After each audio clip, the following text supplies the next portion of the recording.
I thought we were ready. Okay, good afternoon, everybody. Thank you very much for coming. My name is Tim Horbury, and it's my great privilege and pleasure to welcome you all here today on behalf of Imperial College and the Department of Physics to the inaugural lecture of Professor Jonathan Eastwood. Before we start proper, I've got a couple of formal announcements. The first of all, in the unlikely event of a fire alarm, go to the nearest available exit. There's one here on your left, and there are two at the back of the room.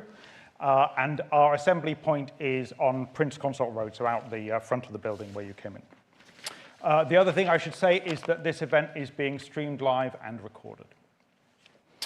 Okay, so in terms of what will happen today, Jonathan will present his lecture for about 40 minutes, after which there'll be an opportunity to ask questions, both for those of us in the room and also for everyone online. And after that, Steve Schwartz will present his vote of thanks. And then there'll be a reception outside to which everyone is invited. Please do come along. Okay, I thought I would put a little bit of context first of all. As some of you may know, the Department of Physics here at Imperial College has a very long history in spaceflight. So the United Kingdom's first spacecraft, Ariel 1, launched in 1962, carried an instrument built in this building. And since then, we've had a very long and successful series of missions. Instruments built here in this building have flown over the poles of the sun, closer to the sun than Mercury. Hardware built here has visited Mercury, Venus, Jupiter, and Saturn. So we have a very successful program. And of course, that enables us to do lots of great science, and Jonathan's going to talk about some of that today as well. So Jonathan first came here as an undergraduate, and like many of us, presumably was interested in that space program here at Imperial College, and so joined the Space and Atmospheric Physics group as a PhD student. And at the time, I was a postdoc, and I remember very well when he first arrived, and it was very clear from the start that he was going to be a star and be incredibly successful, and so had just proved to be. So he did his PhD on magnetic reconnection using the cluster spacecraft. He'll talk to you about that. And then following his PhD, he went to America. So first of all, on the East Coast to the Goddard Space Flight Center, and then to the West Coast to the University of California, Berkeley. And then I'm delighted to say he came back to Imperial College in 2010 as an STFC Advanced Fellow, and then was rapidly appointed as a lecturer and has moved up through the ranks now to professor. And I remember when he first arrived having a discussion with him about, I gave him sage advice about you don't want to do too much, you don't spread yourself too thin, you need to pick a few things and do them well. And I'm delighted to say he totally ignored my advice. And one of the things you can see from what he'll be talking about is just the very broad range of activities that Jonathan's involved in and is doing incredibly well in all of them. So he persists in doing fundamental research, which you'll hear about through magnetic reconnection. But also he's branched out, well, he's got involved in the hardware program. So he's led miniature magnetometers and is now leading the visual magnetometer for ESA's space weather mission. But also he's the real exemplar of one of the things that Imperial we try to do, which is to generate impact, to try and take fundamental research and turn it into something societally useful. And that's what he's going to be talking about today in terms of space weather. And the classic example for me is the way that he's collaborated with Jerry Chittenden in plasma physics to have taken what was originally a simulation model for doing terrestrial plasma physics, apply that to space physics, and turn it into something operationally useful for space weather. And that's exactly the kind of thing that we try and do at Imperial. And then more recently, he's got involved with Imperial College's new strategy. There are 4 new schools of convergence science where we try and apply ourselves to the world and do useful things. And he's the convening co-director of one of those, which is the School of Convergence Science in Space, Security, and Telecommunications. So I think he'll probably talk a little bit about that as well. So overall, Jonathan is now involved in policy, in applications, and in impact, and also in fundamental research. So he really is doing a quite extraordinary amount of things at the same time. So I'm sure he's going to give us a fascinating lecture. So please, let's welcome Jonathan Eastwood.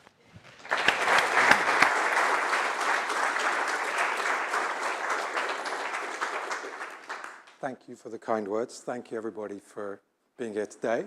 And so what I'm going to talk about today is my research, what I do, and I'm going to talk about severe space weather. And so why does it matter? What does it mean? And what can we do about it? I want to start with a question, which is, put your hand up if you've seen the aurora. Amazing. These are my two favorite photos of the aurora, which are taken by different members of my family, both last year. And one was in May and one was in October. And this was two periods last year when we had more significant space weather. And so when I talk about space weather, one way to think about it is the fact that we, from time to time, mysteriously see the aurora in the sky. It's been seen for thousands of years, documented throughout history. It's very beautiful, but behind it sits a whole other set of impacts that I'm going to talk about today. And so I've broken this into three parts. The first part, I'm going to talk a bit about what actually is this, so a little bit about why do we see the aurora from time to time over the UK. In the second part, I'm then going to talk about why does it matter, why is it important. As a very sage mentor once said to me, so what? and then in the third part, to talk a bit about, well, what do we do about it? And so I'm going to talk about what we are doing to try and mitigate this risk.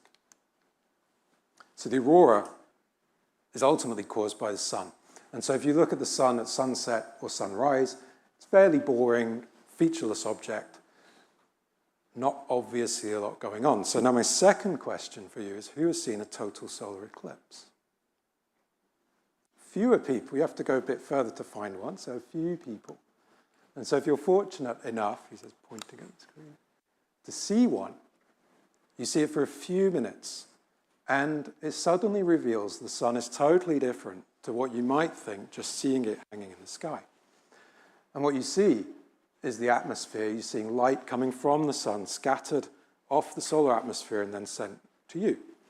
And it's structured. And the reason is that this is a very hot gas, which is actually a plasma, and it's a magnetic plasma. And so what we can see, all of these structures are related to the magnetic field in the sun's atmosphere. And so that's kind of the first hint that actually the sun is a lot more complicated than you would think just looking at it. But if you see a solar eclipse on the ground, you only see it for a few minutes. It doesn't really do anything. And then it goes away, and then you have to go chase the next one. So by far the best place to go and look is in space. And so I'm hoping so. This is another camera, and what you're looking at now is looking into deep space. The sun is over to the left, and it's a very, very, very sensitive camera. And so you're actually looking at material flowing away from the sun. And this is a real movie of real data of what we call the solar wind.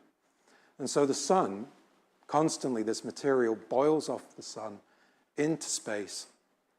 It goes out past the Earth and fills the whole solar system. And this solar wind flow is always there. And this is kind of the physical connection that connects things happening on the sun to things happening on the Earth.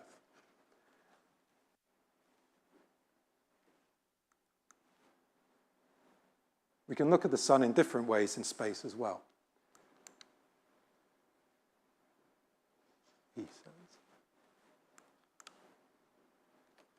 So this is from a space mission called Solar Dynamics Observatory. And you're not looking at the sun in visible light. You're looking at it in ultraviolet to X-ray. So it's a false color picture, and it's a time-lapse movie. So we take many, many, many photographs, and then we speed it up. And this is happening over a much longer period of time than the movie is showing. And we just zoomed in on parts of the sun. And now we can see all this incredibly mesmerizing structure. And it's showing us that the sun is actually this active, violent object. And we see explosions, we see material moving around, and occasionally we see those bright flashes of light. And those flashes of light are solar flares. So from time to time, the sun emits these flashes of light, might be an X-ray, ultraviolet, all the way to visible, sometimes. And these bright flashes of light we see. What's happening is that the sun's atmosphere is getting twisted up. And I'm going to talk a little bit more about that in a minute. So solar flares are a thing the sun does. And the other thing that the sun does. It's called a coronal mass ejection. And if I might need to give it a nudge. There we go. So what we're looking at now is more data from actual spacecraft. It's from stereo. And the movie here is pieced together 4 different cameras. So there's a camera, the orange spot, that's the sun. There's a green bit you can sort of see, that's the inner atmosphere. The red bit is outer atmosphere, and then the blue is going way out into space. These are all false color images, of course. And what you're watching is the emission of a coronal mass ejection. So from time to time, the sun's atmosphere becomes a bit unstable, and it releases this huge lump of material which gets into the solar wind flow, and it travels out into the solar system. And it's traveling out maybe 1,000 kilometers a second or so, let's say. So it might take a few days to travel from the Earth, from the sun to the Earth. And so by going into space and observing the sun with lots of different spacecraft for now quite a long time, we build up this picture that the sun is not actually that boring object, but it's very dynamic and violent, and it produces these eruptions, so coronal mass ejections, and then also solar flares. And so what we're going to talk about is how these particular things interact with Earth and then impact our everyday lives. So we do have some protection, and that protection comes from Earth's magnetic field. So there is a magnetic field in this room, goes out through the walls and the ceiling, out, up into space. And what happens in space is very special and is illustrated by this diagram, or this movie. So those green lines are the Earth's magnetic field, like a bar magnet. And then the solar wind is going to blow across. So that movie we saw earlier, it arrives at Earth, solar wind blows across. And a very strange thing happens, which is not very obvious that you would think it would happen, which is that the solar wind, it can't penetrate into the region controlled by the Earth's magnetic field. And this is because of actually plasma physics. So the details of this, in other circumstances, I have stood in this lecture theatre but armed with a piece of chalk and spent 50 minutes deriving maths to students. This is not that occasion. What we can think of is that a very weird thing happens with these materials. So the solar wind is a plasma, but it's very, very dilute. It's very, very rarefied. There's just a few particles per centimeter cubed. And what that means is that it's what we call collisionless. There are no collisions between the particles like there are collisions between the air molecules in this room. And in that regime, the plasma does something very strange. It moves around, and at each moment, you can draw the magnetic field and say, well, where is the field? And then what you find is that the magnetic field looks like it's attached to the plasma. And so it cannot cross boundaries, and it means that the solar wind has to go around the Earth's magnetic field and create this cavity. And so this bubble, a magnetosphere, it's there right now. And I was thinking about this just earlier, that about the time where we are now, if you go outside afterwards and look up, then maybe a few tens of thousands of kilometers above your head is the magnetopause, the edge of the magnetosphere. And because it's about dusk, then you'll be on the side of the Earth. And so actually, you could imagine the solar wind going straight across over your head at maybe a few hundred kilometers a second. So we live inside this cavity, and it actually protects us from the much of the ravages of what the sun does. And so this will be a very short lecture, but it turns out that this, if that was the end of the story, but it's not, because this protection is not perfect. And so the reason for that, I'm going to talk a little bit about on the next slide. And so a large part of my career, I spent studying and working on this process called magnetic reconnection, which is why do we not have this perfect shield protecting the Earth from the solar wind and everything else? And so what happens, I've drawn up here on the left, this is a cartoon showing two regions of space plasma that are pushed together and a boundary forms between them. And so what happens, that's fine, it can sit there, it can be completely stable, but suppose that you really push it together, and you really push it, what happens? This process of reconnection starts where you get this mesmerizing animation on the right. So you should stare deeply at it and repeat after me that you should fund research in reconnection.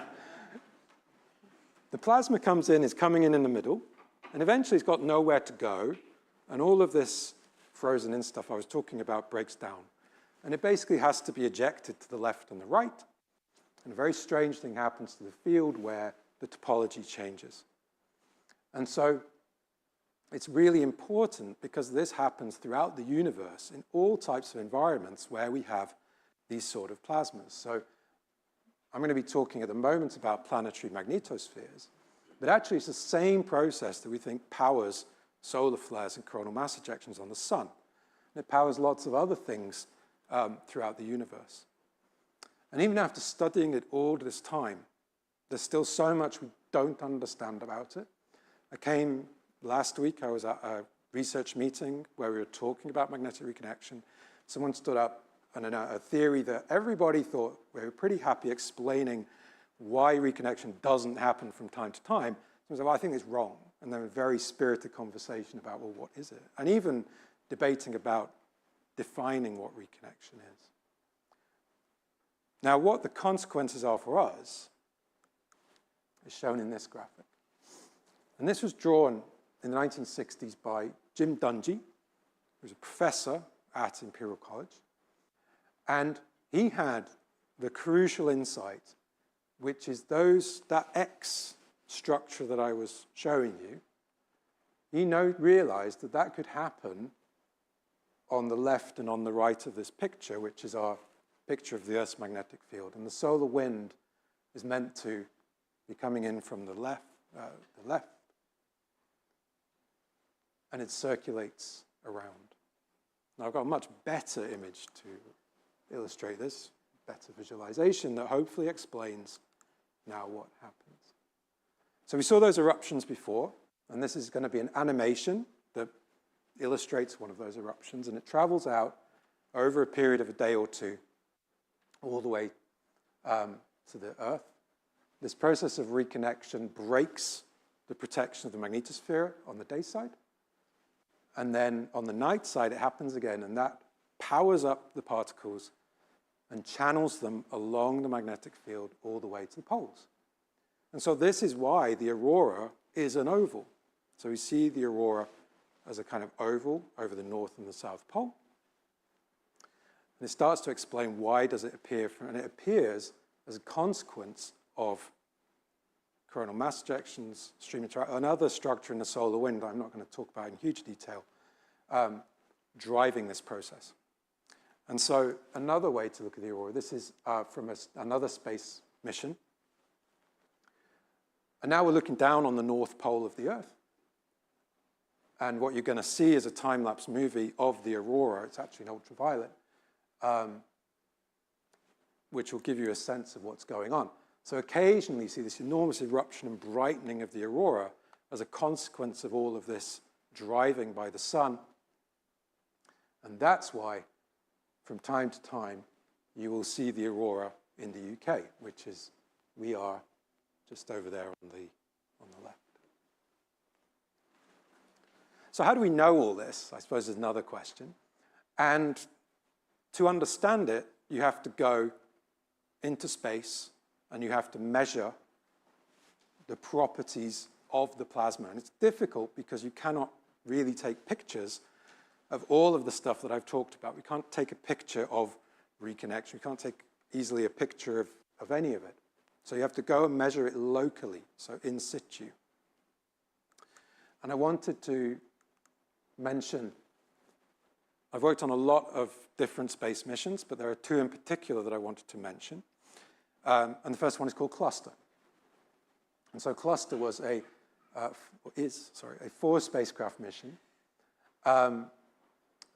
orbiting around the Earth.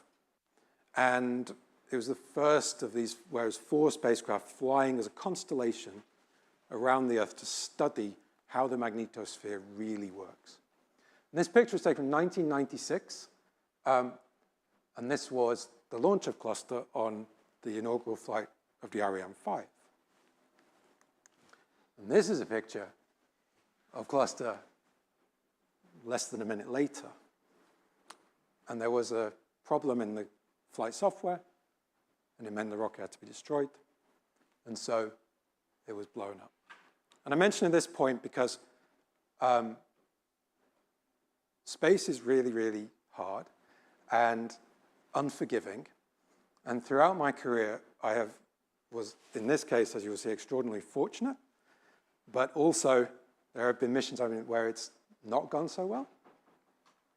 And so that's kind of what makes it also, adds an extra level of excitement.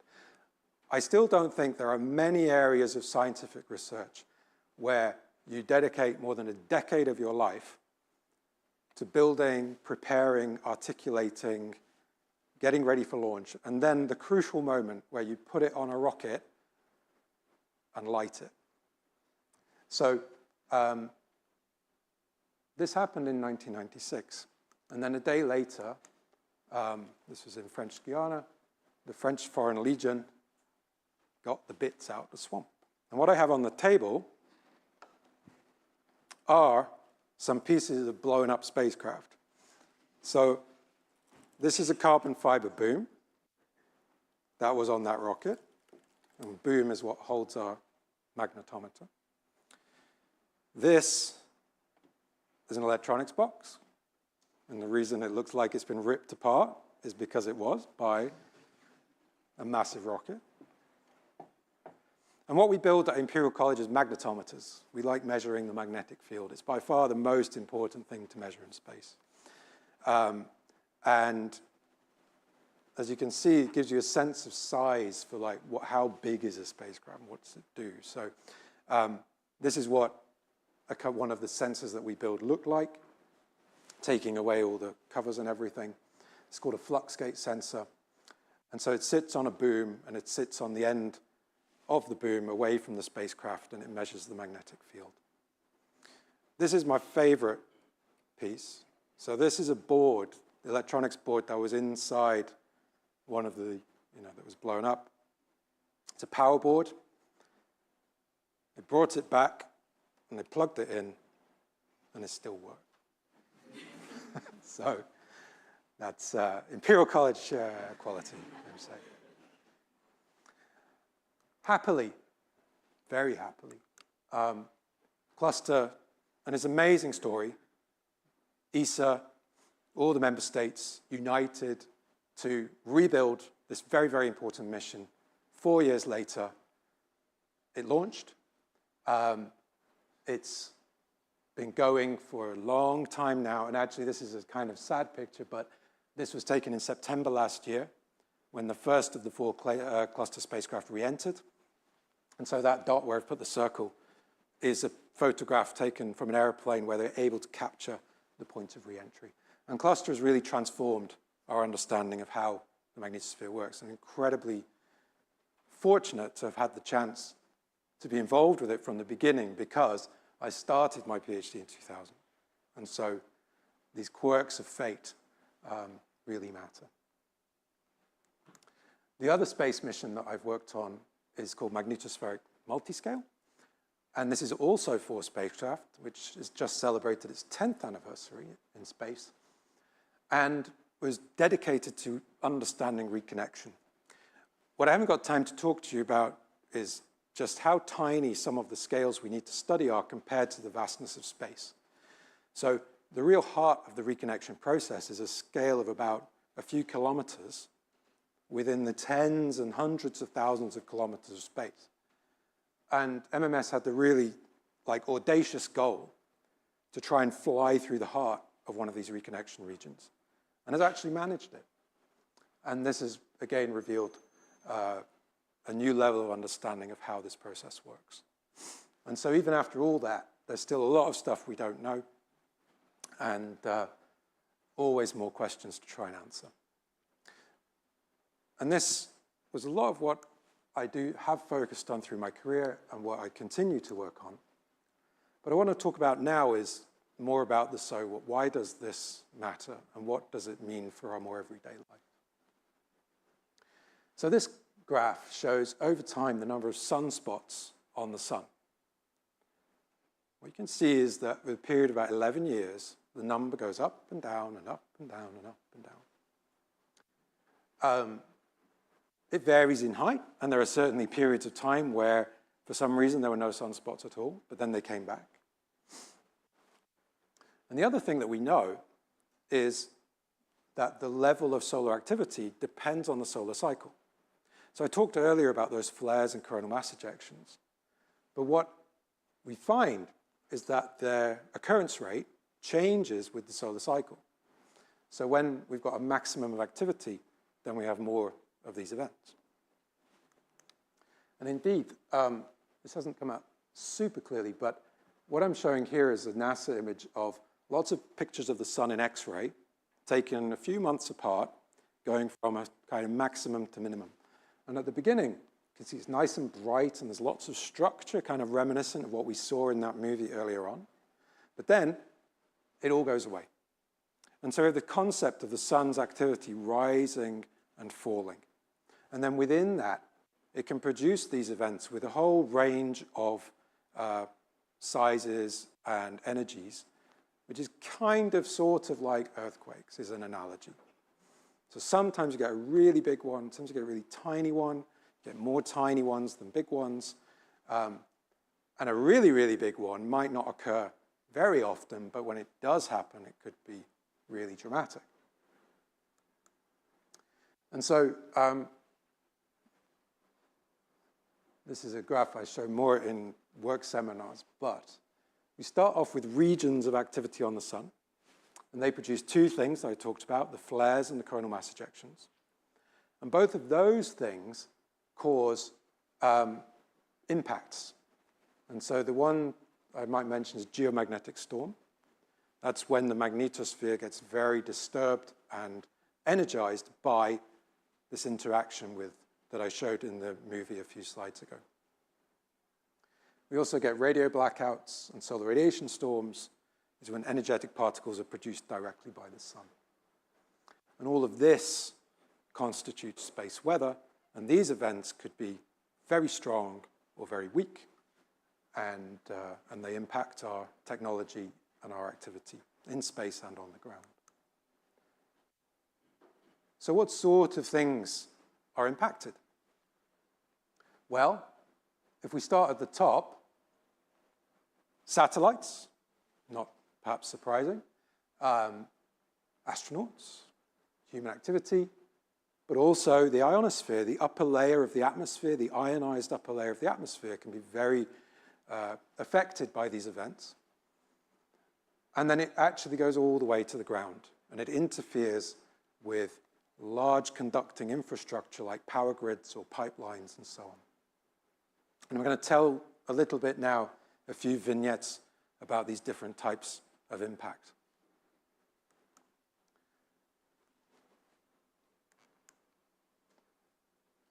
One thing which I've spent a lot of time working on in the last few years is understanding the impact of space weather on power grids. And the aurora that you see above you is actually constituted of electrical currents. And those electrical currents can couple through into metal structure on the ground, which are long metal structures like power grids. And what happens is they can drive potential differences across the power grid, and that can interfere with the operation of the power grid. And when we think about, like, why does this matter, the potential impact on power immediately cascades into lots of areas of life. So you may remember a few weeks ago when there was a day, Spain and Portugal had an enormous blackout. Okay? It doesn't take long for a prolonged blackout to start to have a very significant effect. And we know that space weather can do this because it's happened. And this most famously happened in Quebec in 1989. when there was a space weather event, and it caused the Quebec power grid to stop working. And this photo on the side is a picture of a transformer damaged by space weather. It's not meant to look quite so messy. And so this was a wake-up call to some extent of that this can really happen. But the key thing to say is that what happened in 1989, we now think of as a 1 in 30-year event. So we sort of think about what's a 1 in 100-year event, what's a 1 in 10-year event, 1 in 30-year event. So this event was actually not as big as it could be. And we know there have been big events in the past because of historical records. Most famous are the 1859 Carrington event, where there was aurora seen all over the world. It interfered with the operation of the telegraph. A lot of our thinking now is trying to understand what would happen if that event happened today, and similar events. Another technology that's really impacted by space weather is global navigation, so GPS or Galileo. Nobody prints out a paper map anymore. You just use your phone and follow the blue dot.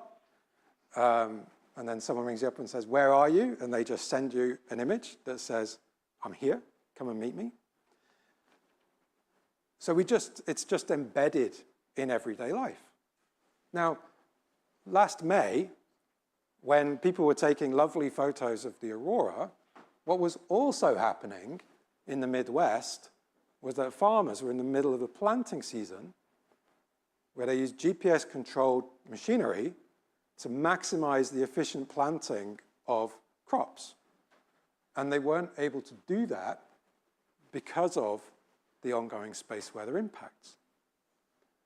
The estimated economic impact of this has been quoted as $500 million because of the loss of the crop, of how much could be grown and everything else. And there's many, many other ways that we use GPS every day to find our way around. It's embedded in so many technologies, and so this becomes a really important question. Satellites. So there's certainly reports of satellites being no longer operating as a consequence of space weather. It's often very energetic particles that hit the electronics, prevent it from working properly. So this is a well-known impact. And another thing that happened, so when you have strong sort of space weather events, it actually can heat up the atmosphere and inflate it. And that increases the drag on satellites in low Earth orbit.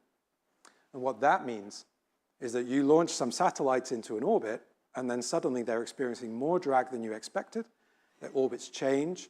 In this case, it caused a batch of Starlink satellites to re-enter before they were able to get into their operational positions. Now, I can talk more. The consequences of this operationally are somewhat subtle to tease out, but the point is that we start seeing more and more impact, partly because we are using space more and more. And so that's a theme I'm going to return to at the end. Another impact is on aviation. So now when you fly, as part of the pre-flight, the pilots have knowledge of the current space weather conditions. This is an example where if you want to fly from the East Coast of the United States, you want to go to China, the Far East, quickest way, straight over the North Pole. But you have to be able to communicate all the way through your flight. And if you go inside the yellow circle, you can't see geostationary satellites. They're below the horizon. And so what that means, you have to rely on other technology that may not work during space weather events. And there are examples where we've had to reroute planes to make sure they could stay in communication. So aviation is another sector that's increasingly aware of these impacts. So I've just given you kind of some ideas of the different ways in which this, the activity of the sun impacts us. And what you'll notice is they're very, very different areas of technology, different impacts on your way of life. And the other subtlety is that each of those things is kind of generated by a different type of solar activity in a different way. And so in a period of sustained activity, all of these things could happen all at the same time, or in an order that we don't actually really know. And this is why space weather is on the National Risk Register, which is a document that describes, as I've written here, assessment of the likelihood and potential impact of a broad range of risks that affects the UK's and its interests. So what the graphic shows on the horizontal axis is it going to happen? To like, probably not, to maybe. And then how bad is it from fine to terrible? Each number is a different thing. If you want to know what they are, then you have to go on the website and see what you can try and guess. But I have noted for you that severe space weather sits as one of the more significant risks with a more high likelihood. I've also added in a few other ones that are formally different, but actually could happen as a consequence of space weather. And so, or severe space weather, I should say. And so, a realization that this is a real thing, it could happen. If it did happen, it could be very significant, and therefore, we should have a plan. So what do you do? You can't, as I wrote in the description of this lecture, you can't stop the sun, you can't stop it making coronal mass ejections, you can't stop any of it. So what do you do? There's quite a lot of words on here, but I wanted to make a few points. We do know from historic data, roughly, how often these things might happen.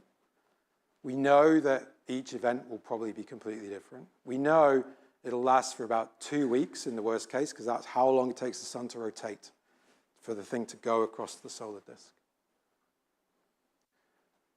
And it's really likely, in a very difficult way to predict, that different technologies could interact with each other and how they fail. So what's a reasonable response? So one piece of work I've been involved with colleagues is the reasonable worst case scenario, which is excellent bedtime reading of what is really the worst thing, what could plausibly happen in kind of a scenario basis. And the other thing the government has, you may be amazed to know, is a severe space weather preparedness strategy. So this is a formal government document that says this is what we think we should do. And this is a kind of example of evidence-based policy, which is something we tried to really help with at Imperial, where if you're making policy, it should be based on scientific evidence and the best understanding. And this is an example where translating academic expertise into the policy arena. And the strategy is actually not that complicated, right? The first thing is figure out where things are lacking resilience and make them more resilient. And the second thing is know what's going on. And the third thing is to make sure you're prepared. Essentially, that's my rough summary. So I'm going to talk about two things that we do now here at Imperial, moving to the last part of what do we do. So one part is forecasts. So how do you forecast space weather in the same way that we forecast the weather? And what you do is you have to construct computer models and run them on supercomputers. And as Tim mentioned at the beginning, we have been doing that here at Imperial. But where we started was actually a few meters down and a few meters that way, where there's a massive experiment in the basement called MAGPIE. And it's a plasma physics experiment. And it answers the question of what happens if you fire a megaamp of current through a really tiny wire in a few tens of nanoseconds. And the answer is, it blows up, it turns into a plasma, and you can do cool things like laboratory astrophysics. And to understand that, you can make computer models. And so Jerry Chittenden, who's a professor in plasma physics, has written a code, simulated the collapse of the wires to understand what was happening. And so Jerry and I talking about this led to a whole program of research, of which the consequence is this. And so what we're looking at here, this is a computer model of the Earth's magnetosphere. So you remember earlier on, I showed that animation of kind of the bubble formed. Now this is actually calculated by solving the underlying physics equations.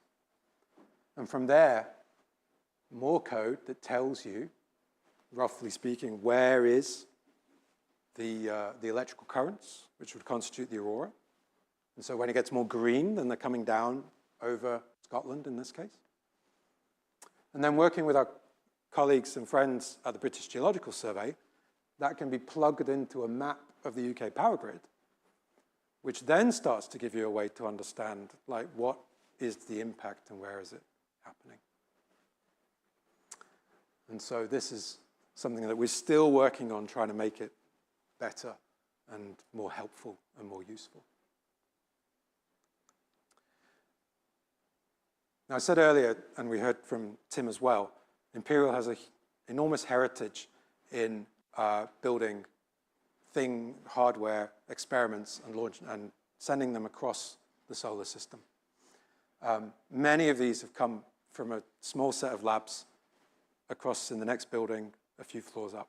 And from there, they've left South Kensington and found their way into the atmosphere of Saturn, or just close distance to the sun and everywhere in between. And so what we want to do is to put satellites in space to monitor space weather in the same way that we would do for regular weather. And the concept is actually twofold. So one is to have dedicated spacecraft, these L1 and L5, and I'll talk about that in a minute. And then the other is to have lots of tiny spacecraft orbiting the Earth, maybe putting an instrument on a spacecraft and make measurements that way. And so what I've got here is, this is a chassis for what's called a CubeSat. So a CubeSat is a standardized spacecraft design, which is 10 centimeters square. And you can build a spacecraft this big and launch it, and it'll work. But as you can see, the problem is that you can't put that on a CubeSat. And so a few years ago now, colleagues in the magnetometer lab, led by Patrick Brown, invented a new type of magnetometer, which is this big. So whereas this is the magnetic field sensor, now this is the magnetic field sensor, and it's built using solid-state chips, like in your mobile phone. And rather than having a box this big, not quite so blown up, it's controlled just by one electronics card. And so with this and this, you can put all of that inside a CubeSat body and do something quite different.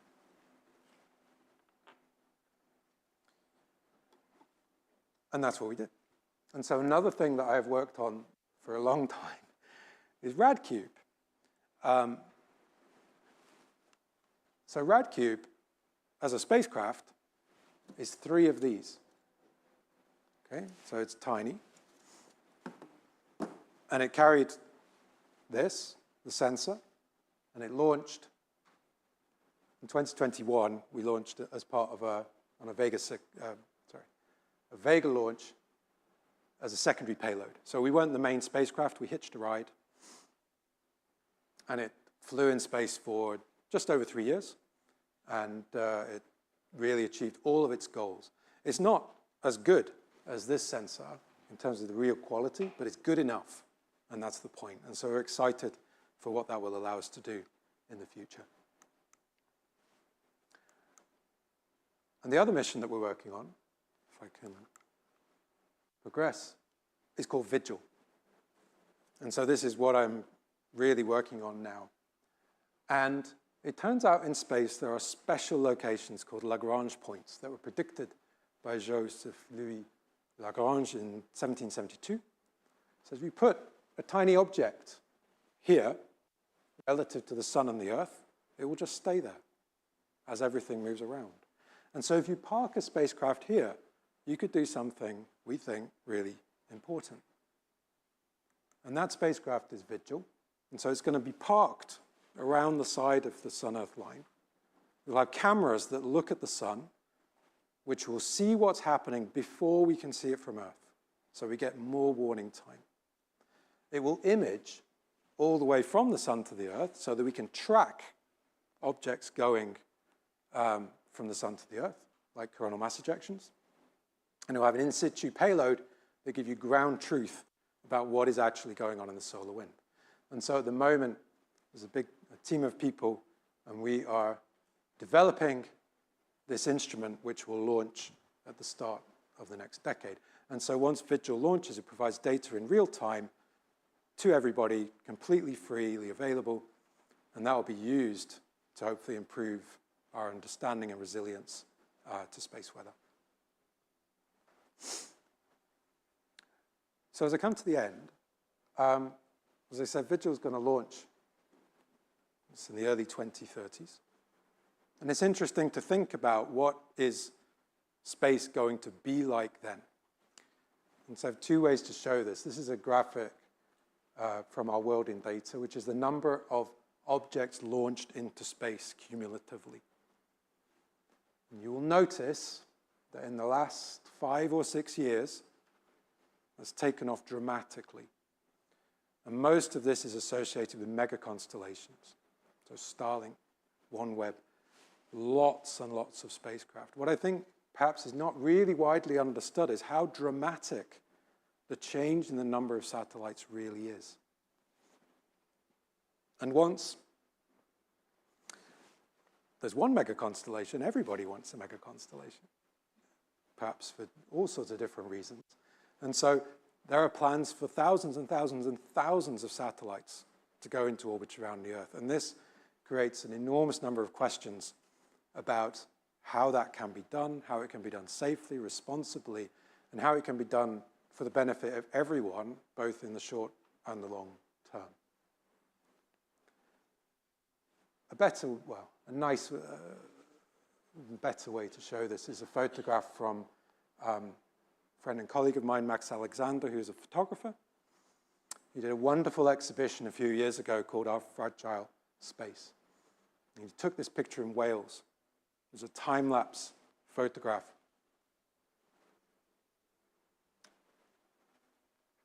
And you can see the stars, like they would have seen when they built this. But what you also see are just the enormous numbers of trails of satellites. And so I think the major challenge that we're facing is, what do you do about that to make sure that we do this in a safe and responsible way that benefits everyone? Because, of course, these constellations do provide enormous benefit. And so what that also means is that there's an illustration that the target for space weather is always changing. And I called it the relentless sun because the sense that the sun will not stop, at least not in our lifetimes or the next hundreds or thousands of years, it's always going to be doing this. And we try our best to deal with it, but then the pace of our technology changes relentlessly. And so things that we never worried about, like GPS, 25 years, it wasn't really, things change. And so we're always thinking about, like, what is the next problem that we have to be aware of and then try to figure out. So that brings me to the end. And before I stop, customary to do acknowledgements. Normally it's thank you very much, STFC, for paying for the research. But this is different. And I want to say thank you to a lot of people. The head of the UK Space Agency often says space is a team sport, which is true, but I would say go further. I think life is a team sport. And so there's a lot of people here, many different ways I'm immensely grateful to. I'd start with saying thank you to my family, who are all here. I couldn't and wouldn't have done it without you. Thank you all very, very much. My wider, I guess, professional family, Imperial particularly. Heliophysics is an amazing field to work in because it's so that everybody is actually really friendly and collegial for the most part. No, they are. And so I feel incredibly lucky to have met so many people from around the world and had the chance to work with them and really benefited from collaborations with people like Dave Sybeck and Jim Slavin at Goddard, Tai Fan, Stuart Bale, Bob Lynn at Berkeley, Marty Goldman, Jerry, who I talked about. I thank all the students, postdocs, fellows that I've worked with. You're all amazing. Imperial students as well are best in the world. I definitely have to say that. So thank you. And I also want to call out the Space Magnetometer Lab. I can definitely see some members of the lab hiding in the middle of the audience. But it's an amazing thing that we do at Imperial, and not enough people know about it. And I particularly want to mention Patrick Brown because of his work with me on Vigil and RadCube. So just a few more people I'm going to mention because I have this moment. I want to thank Tim Horbury, Steve Schwartz, Michelle Doherty, who can't be here, David Southwood, who have all been amazing mentors, and also Peter Cargill, who couldn't be here but was still sending me emails this weekend telling me that I should enjoy doing my inaugural lecture. So I really appreciate all that support. I want to thank Bob Forsyth, who gave me my start a long time with my undergraduate research project. And finally, Andrei Balog, who can't be here tonight, but I think is watching. And I owe him so much because he was my PhD supervisor and really set me on this trajectory. And so finally, we all have teachers we remember who inspired us. And for me, this would be Dr. Walsh and Mr. Hickson, who are very inspiring in physics and also encouraged me to try and be as inspiring as I can to our students. And I remember being young and impressionable and thinking, gosh, there's a whole actual job where you can kind of just do physics. And then I thought, that sounds pretty good. And it turned out it really is. Thank you.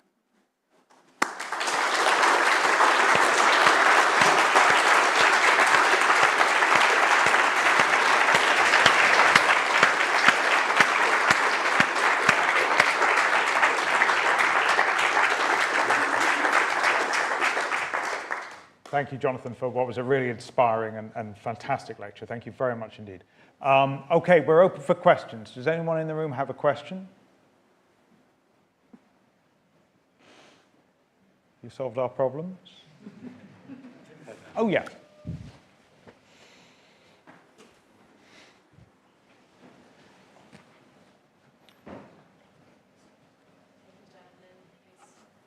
For your lecture and your very impressive work. I was wondering if you have a prediction for what would be the worst space weather impact you expect in your lifetime. Ooh.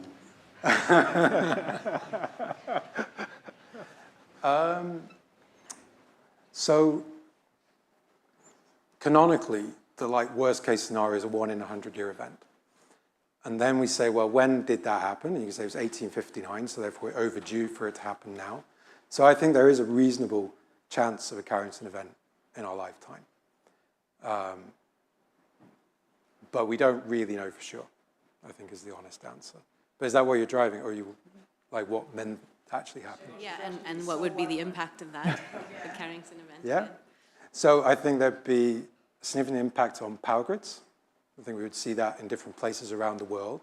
It's very difficult to know exactly what would happen because it turns out every country's power grid is slightly different. We had a wonderful talk from Craig Roger from the University of Otago in New Zealand a few weeks ago, talking about how New Zealand actively responds to space weather forecasts by changing their power grid operation. But so I'd expect power grid impacts. I would expect satellites to be impacted. I would expect a period where GPS would not work properly, perhaps for a few weeks. I would expect satellites to be damaged. So there'd be a whole raft of things. And it's one of the active areas of research at the moment is to try and figure out what are plausible scenarios, and then trying to figure out even what does it mean if an event arrives at 12 p.m. UK time or 12 p.m. Beijing time. Because depending on where the Earth is facing the sun, it can have a different impact as well. Okay. Thanks. Other questions in the room? Yeah, we've got one up at the back.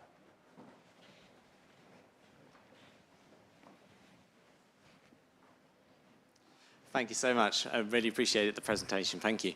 Let's dare to dream. Let's imagine that Vigil is a standout success. And so we end up having this really good, let's say, 5-day forecast that gives us a good early warning system, great knowledge. Just a bit more understanding about what that actually means in terms of what we can actually do in terms of preparation. Can you do anything to the power grids if you know 3 days in advance? I wasn't quite sure what the impact would be in terms of preparation. Exactly. That's a great question. And so this gets to like, what do you actually do?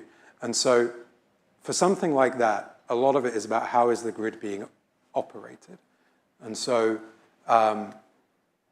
are you planning to do any major surgery to the grid at that moment? You're going to be repairing it. Is there a different mode of operation that would make it more resilient? Do you have the right people in the right place at the right time? Because a lot of the response and ensuring resilience is around that. And actually, you can have it like, can people get to where they need to be?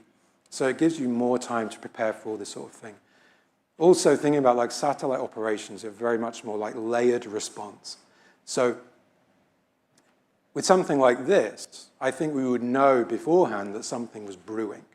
And so already that might change your posture and make you a bit more, what's going on?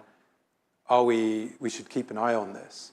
And so having a series of decision points where if you see this happen, then that means you should implement like this response. So to do that needs more research to understand what actually might happen. And the other real challenge with space weather is that it involves so many different diverse communities. It's not just space physics, but as we saw in one of the images, it's everything from solar to geophysics to power engineering to policy. And so being able to communicate that is also a huge issue as well. Okay. Excellent, thank you. Other questions in the room? Right in the middle. Good luck. Oh, there's a microphone down. Yeah.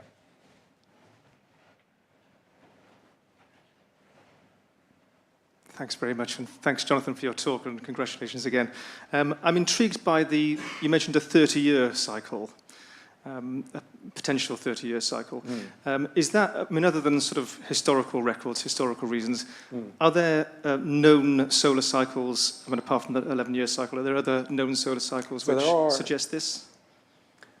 To some extent, but actually what I meant when I said 30-year, I meant 1 in 30-year size event, like coronal mass ejection. So what I was saying really is that we saw the video of the CME eruption.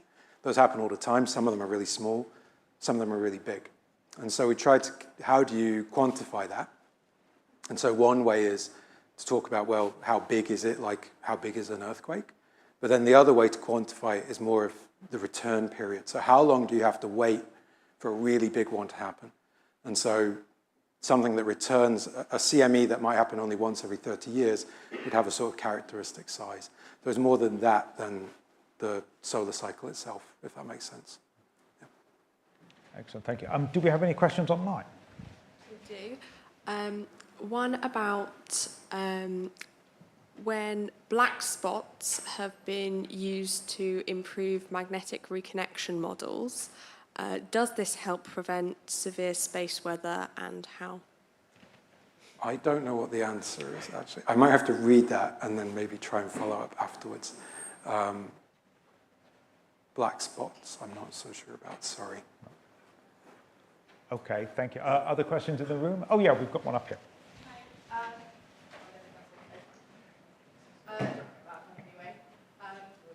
First of all, thank you so much for the talk. This is such an interesting topic. I'd really like to know, how does the risk of damage to spacecraft change when we're thinking about the ones that we're sending far beyond the orbit of Earth out into the solar system? Are those ones more at risk to long-term damage? Okay, I'll just say, so the question was about the risk to spacecraft once they go beyond the protection of the Earth's field. So that really is an issue, because actually the Earth's magnetic field can divert a lot of these very energetic particles that come from the sun. If you're out in interplanetary space, then you are not protected in the same way. And that applies, for example, at the moon.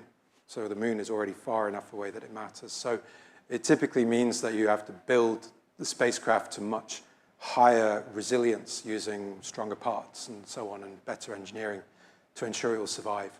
So for example, Vigil, going out away from the Earth, has to be engineered to a level which shows that it can survive these things. And so actually one of the most difficult things we have to do at the moment is the paperwork to prove from the analysis that actually it will be okay. Yeah, but that's a great question. Thank you. Excellent. Thanks very much, Jonathan. Okay. Thank you very much for the questions. I think now we'll move on to the vote of thanks from Professor Steve Schwartz. Well done. Thank you. Well, it's my great pleasure to echo, I'm sure, the thanks that is scattered around the audience for a really wonderful lecture from Jonathan. I think as it succeeded in what his goal was, which was to show, and is what his talent is in the community, which is to put together lots of different pieces. Tim alluded to it, right at the beginning. There's the theory side, there's the application side, there's what you do with it. Jonathan is one of these people who never shies away from finding something. When he came back from the States, after he did two things, by the way. He learned that there are more instruments apart from magnetometers that can provide useful information. Goddard and Berkeley taught him that, and he's only failed to mention it here because this is a kind of Imperial branded session. But he works very carefully with a full data set in order to from lots of different instruments in order to get to the bottom of what the physics is going on. And of course, he needed to go find a wife, so he had to go somewhere to the States in order to do that. The only other thing I think I would mention is so I was head of group when Jonathan came back and when he got his lectureship. And anybody who's been head of group or head of department or head of some enterprise of any kind knows that there are times when something comes in, an email comes in, or something comes in, and you think, all right, that's a potential opportunity. We could make something of that. It just needs somebody to kind of, do it. So as head of this organization, you wrap this up into a ball and you put it, neatly on the ground, and you put it somewhere, okay, where everybody will have to see it, okay? And what you learn from this is that most people in an organization are incredibly skilled at finding a way to go around it without even blinking, without even acknowledging that its existence. And Jonathan comes along and he says, oh, what's this? And he picks it up and he looks at it and he says, oh, that's really interesting. Maybe we could do something with that. And away he runs. And so there's a whole host of things in his CV that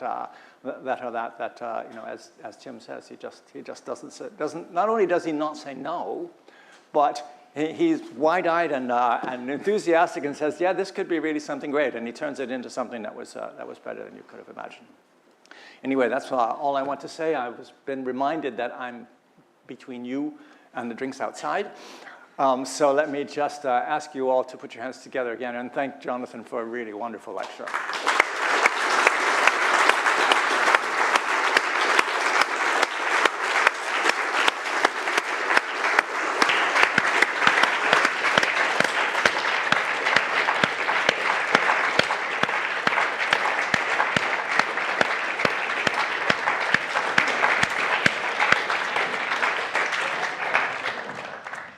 Thank you very much, Steve. Thank you again, Jonathan. Thanks to everybody coming. Thanks for everyone online. That completes the event here. Please, those of us in the room, please join us outside for a drink. Thanks very much again. Thank you.